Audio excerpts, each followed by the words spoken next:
Halo dan selamat datang di eksplorasi mendalam kita kali ini. Coba Anda bayangkan sebentar nih. Anda lagi berdiri di depan sebuah gunung yang sangat besar.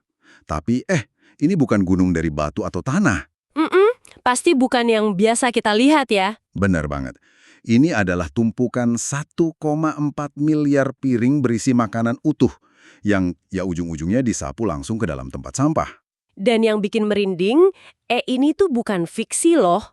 Atau sekedar sisa makanan dari restoran yang tutup gitu. Oh wow, masa sih? Iya, ini adalah proyeksi resmi. Baru saja dirilis oleh Bappenas atau Badan Pangan Nasional kita. Dan ini khusus menyoroti program makan bergizi gratis. Astaga, angkanya itu bikin merinding sih. 1,4 juta ton makanan berpotensi terbuang setiap tahunnya dari program ini. Betul. Biar Anda yang lagi dengerin ini gampang bayangkannya ya. Mari kita hitung kasarnya aja. Kalau satu porsi makanan itu diasumsikan seharga Rp10.000 saja. 10.000 ya. Kita ini lagi membicarakan sekitar 14 triliun rupiah yang menguap begitu saja. Wah, 14 triliun. Iya loh, itu setara dengan membiayai makan siang seluruh penduduk Jakarta selama setahun penuh. Tapi ujung-ujungnya cuma untuk dibuang langsung ke tempat pembuangan akhir. Bener. Dan itu ironis banget kan? Banget.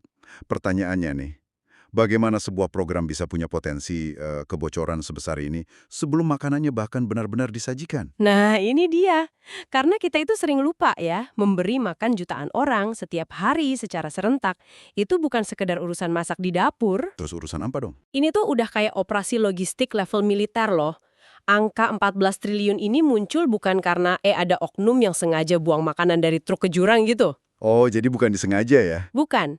Ini murni hasil dari benturan keras antara niat yang sangat baik dengan realitas rantai pasok atau supply chain di lapangan yang sangat kaku. Tunggu. Maksudnya kaku di sini tuh gimana? Gini, bukannya secara administratif kita tinggal mendata jumlah siswa di tiap sekolah terus kirim aja porsinya sesuai data itu kan? Nah. Di atas kertas memang kedengerannya sesederhana itu, tapi realitas di lapangannya itu sangat dinamis. Coba deh, Anda bayangkan sedang mengurus catering pernikahan raksasa. Oke. Tapi skalanya nasional dan ini dilakukan setiap hari.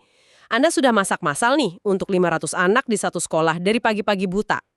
Tiba-tiba hari itu hujan deras banget dan ada 50 anak yang tidak masuk sekolah.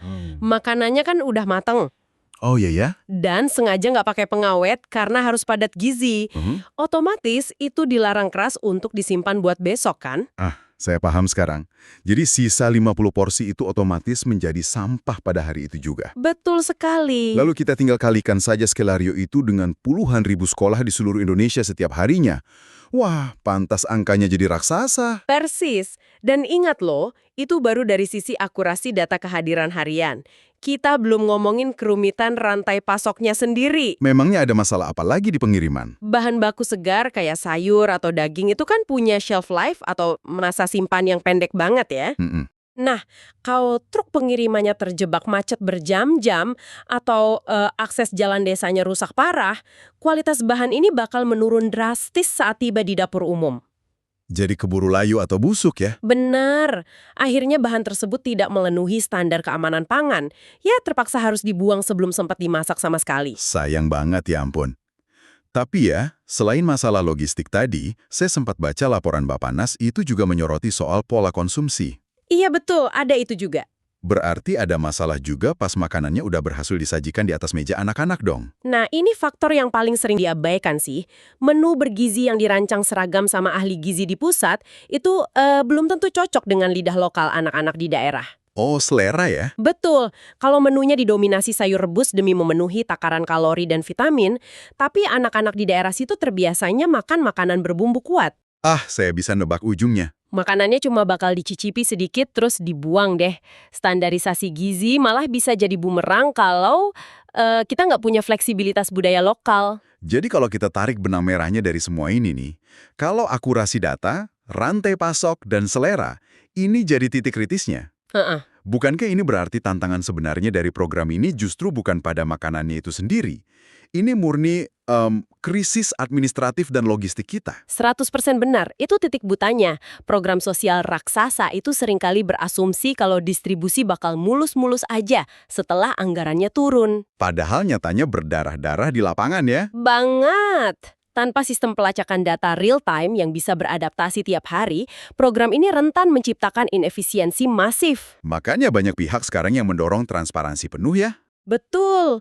Kalau kita punya data transparan soal alur distribusinya, kita bisa langsung melacak. Oh, di sini loh letak kebocorannya. Paham. Misalnya nih, kalau di daerah tertentu tingkat makanan terbuangnya tinggi gara-gara jarak dari dapur terpusat ke sekolahnya terlalu jauh, Solusinya berarti bukan nambah anggaran makanan ya? bukan.